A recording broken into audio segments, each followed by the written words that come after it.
head over to Kogi State now, where the Yahaya Bello-led administration is said to have spent the sum of 727 million naira to purchase 2 Toyota buses for members of the House of Assembly without appropriation to make the purchase. The lawmakers are said to have approved 80 million naira for the purchase of the buses in the 2023 budget. Further breakdown of the budget also revealed that 951 million naira was spent on honorarium, refreshment, meals and welfare in the first 9 months of 2023, and a total of 11 million naira out of the 64 million naira budgeted on burial expenses was also spent between January and September. Dr. Batirufa, you both interviewed people from Abia State trying to defend that what did you call it? The glutinous budget of the Abia State government. And now we are seeing... They've said that is not true. That is not true. That was their right of reply. But we took that story, actually, and we did say the same thing on that day, that it was for all the administration and all of that. Well, in the meantime, the Commissioner of Finance in Kogi, in a statement on Thursday, alleged that Yahaya Bello has directed the freezing of all state and local government accounts with immediate effect. Rufai, over to you. I think the statement there. I think the Kogi State government needs to do a right of reply. And we are offering them the chance. They need to come out here and be able to defend. But yes, if you are buying 2 Toyota buses for that humongous amount, it is very expensive. But the problem is our governors don't even learn. Can't you buy those cars from Nord on Innoson? Innoson even does CNG buses. You know, Nord too can do CNG buses and all of that. And other car makers, Jet, there's another one by Chidi Agere, Jet Motors, Nigeria made. You can tell them to make it purpose-built for you and put the money in the Nigerian economy. But we keep developing the Japanese economy, so they must explain. And the commissioner too must be able to tell us why are they, freezing the accounts. Is it to be able to review things like this, or is it a transition mechanism? Because the governor too is on his way out. Well, Kogi already has a new governor, so swearing in that remains. But what is most important is, it is obvious now that citizens are beginning to see how leaders actually spend their money. Yes. And that's why you see people want to die for rigging elections and doing all the election shenanigans. Because in the end, it's not really to help the people, but it's to enrich yourself. But you can't keep doing this at the expense of suffering Nigerians. Absolutely. My issue is the 951 million. No, they have a right of reply. They have a right. I mean, they need to.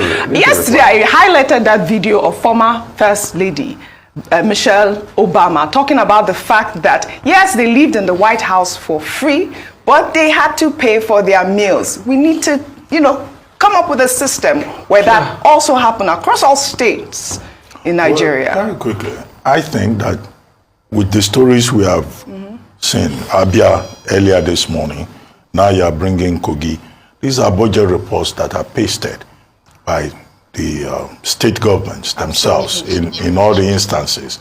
And we say that is good for transparency and accountability. Yeah. All the concerns that we may raise here may be of no effect, except the houses of assembly in those states begin to function, not as appendages to the office of the governor, but as representatives of the people who have oversight roles. It will be the responsibility of the state House of Assembly to approve the budget. If there is overspending, or there is violence, or there is abuse of the Appropriation Act, it is the duty of those lawmakers to ask questions. Otherwise, we'll be having this sensation. Okay, we have seen Kogi. Yesterday, you brought Oshun. The other day, you brought Abia. You didn't get to talk about Oshun. I need you to talk about Oshun. Next tomorrow, you bring Sokoto. Next tomorrow, you bring. No, I'm going all the 36 states. So it's almost a self-fulfilling situation. The main issue is that the legislature in those states must do their work. That's the important thing.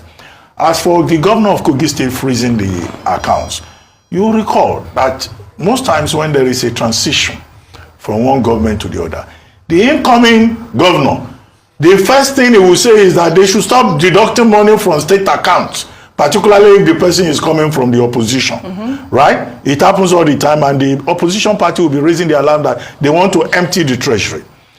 What Governor Bello has done, although the man coming in after him is his anointed candidate from the same party, But what he has done, perhaps, will be a useful effort to be adopted by other states, so that when it is just a month to your departure, you stop withdrawing from the treasury. Absolutely. So what Governor Bello has done is to assure everyone that there is not going to be last-minute withdrawals in Kogi State. I think to that extent it has some value. He came into office 27th January 2016. He will be leaving the place in January. So there's just a gap of less than 2 months for him to go. Finally, I think we should set up a transition committee. That's also very important. The governor should talk about that. Apart from freezing the accounts, there should be a transition committee so that there's proper handover. Well said, Dr. But like I said, you both always, you need a check for all your contribution. And like I said, I will continue to review all the budget performance across all states until we're done with the 36 states across Nigeria. I'd like to thank you both for your great analysis, as always, on What's Trending. Well, that's all I have for you on What's Trending today. I'll see you all next